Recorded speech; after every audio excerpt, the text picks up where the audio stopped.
तो चलिए चलते हैं चाणक्य नीति की तरफ। आज फिर आप कुछ विशेष और कुछ नया सीखने वाले हैं, तो चलिए शुरुआत करते हैं।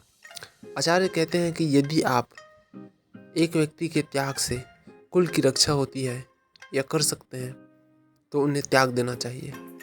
उन्नति होती है, सुख शांति मिलते हैं, तो उस व्यक्ति को छोड़ देना उचित होगा। उसी तरह अगर पूरे गांव के हित के लिए कुल को छोड़ना पड़े तो आपको हिचकिचाना नहीं चाहिए। और यदि गांव को छोड़ने से पूरे जिले का कल्याण होता है, अगर आप किसी गांव में रहते हैं या कुछ ऐसा हो जाता है जिससे कि अगर आप वहाँ उस जगह को छोड़ते हैं तो आपको ज़्यादा से ज़्यादा लोगों को फ़ायदा होगा, तो आपको उसे छोड़ देना चाहिए, क्योंकि यही उस समय सही होगा। इसी प्रकार आत्मा की उन्नति के लिए पूरे भूमंडल का त्याग कर देना चाहिए। इसका मतलब ये है कि अगर आपको आत्मिक शांति चाहिए तो आप ध्यान कर सकते हैं, और इसके लिए आपको पूरे भूमंडल से अपना ध्यान हटाकर अपने आप में, अपने श्वास में अपने ध्यान को केंद्रित करना होगा। इसका पूरा मतलब यही है। और अगर आप अपने आत्मा की शांति और उन्नति चाहते हैं तो ये करना उचित होगा। उसी तरह कोई व्यक्ति अगर उद्योग करता है तो वह कभी दरिद्र नहीं हो सकता, वो कभी गरीब नहीं हो सकता, वो कभी गरीबी नहीं झेलेगा। और जो व्यक्ति भगवान का नाम लेता है, प्रभु का नाम जपता है, उसको कोई पाप नहीं पकड़ सकती, ना ही वो उसमें लिप्त रह सकता है।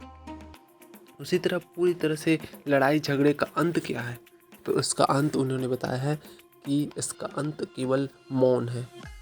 और गांधी जी भी यही कहते हैं कि मौन सबसे अच्छा वाक का साधन है, मतलब बात करने का साधन है, राइट। तो मौन की शक्ति आपने जानी। और जो व्यक्ति जागृत रहता है, जो व्यक्ति कभी भी एकदम अटैच्ड रहता है अपने कार्य से, अपने दिमाग से, उसका सबकॉन्शियस माइंड बहुत विकसित रहता है, जो सतर्क रहता है, उसे कभी किसी भी चीज़ का भय नहीं होता। अर्थात वो कभी किसी चीज़ से डरता नहीं, क्योंकि वो हमेशा सतर्क रहता है अपने कार्य के प्रति, अपने लोगों के प्रति, राइट। तो इसी तरह अति का महत्व बताया गया है कि अति कितना खतरनाक हो सकता है। जिस तरह ज़्यादा रूपवान होने के कारण माता सीता का अपहरण हुआ था, ये केवल एक थ्योरी है। इसका मतलब ये है कि ज़्यादा अति का होना बहुत नुकसानदायक हो सकता है। जैसे कि ज़्यादा अभिमानी होने के कारण रावण मारा गया था, जैसे कि ज़्यादा दान देने के कारण राजा बलि को कष्ट उठाना पड़ा था, ठीक उसी प्रकार आपको भी ज़्यादा अति होने के कारण आपको भी कष्ट उठाना पड़ सकता है। इसीलिए किसी भी कार्य में अति ना करें, बहुत अधिक उसको ना करें। आपको अगर आप एक्सरसाइज करते हैं तो ओवर एक्सरसाइज ना करें जिससे कि आपको नुकसान हो। इससे आपके पूरे शरीर में दर्द, थकान महसूस होगा, आप किसी चीज़ को कर नहीं पाएंगे, आपका रूटीन फॉलो नहीं होगा।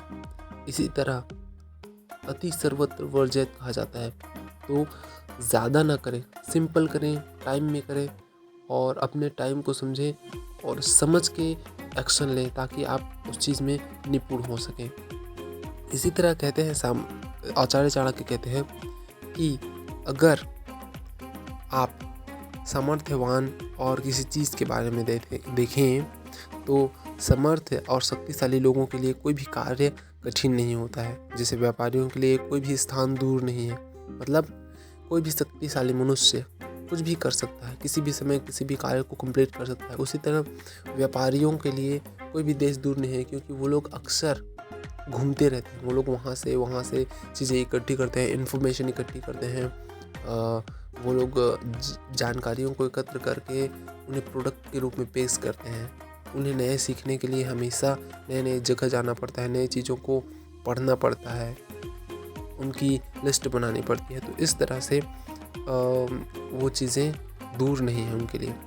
और विद्वान व्यक्ति जो होता है वो हर जगह ज्ञान पाता है, हर जगह सम्मान पाता है, क्योंकि वो किसी चीज़ के लिए दूर नहीं है और उसके लिए कोई देश विदेश नहीं है। ऐसा क्यों होता है? ऐसा इसलिए होता है क्योंकि वो दूर इसलिए नहीं है क्योंकि वो जानता है कि किससे कैसे बात करनी है, कितनी बात करनी है। और विद्या हर किसी को पसंद होती है, क्योंकि अगर किसी चीज़ को आपको जानना है तो विद्या, पढ़ाई एक सबसे बड़ा साधन होता है। उसी प्रकार जो मीठा बोलने वाला व्यक्ति है, जो अच्छा बोलने वाला व्यक्ति है, जो सच्चा व्यक्ति है, जो सच्चा इंसान है, उससे कोई भी दोस्ती करना चाहेगा, क्योंकि आजकल विरले ही सच्चे इंसान मिलते हैं। तो इस तरह के लोगों को भी कहीं भी जाने में कोई भी लोग पराये नहीं लगते। कोई भी व्यक्ति इसे अपना दोस्त आसानी से बना लेता है। ये इन लोगों में गुण होता है। तो इस तरह आज आपने सीखा कि कैसे समर्थवान व्यक्ति, शक्तिशाली व्यक्ति कुछ भी कर सकता है, कैसे अति सर्वत्र वर्जित है, और कैसे आप भय को दूर कर सकते हैं, कैसे आप मूल्यवान बन सकते हैं। तो आप सुनते रहिए चाणक्य नीति। मिलते हैं किसी फिर से नेक्स्ट वीडियो में, तब तक के लिए बाय बाय।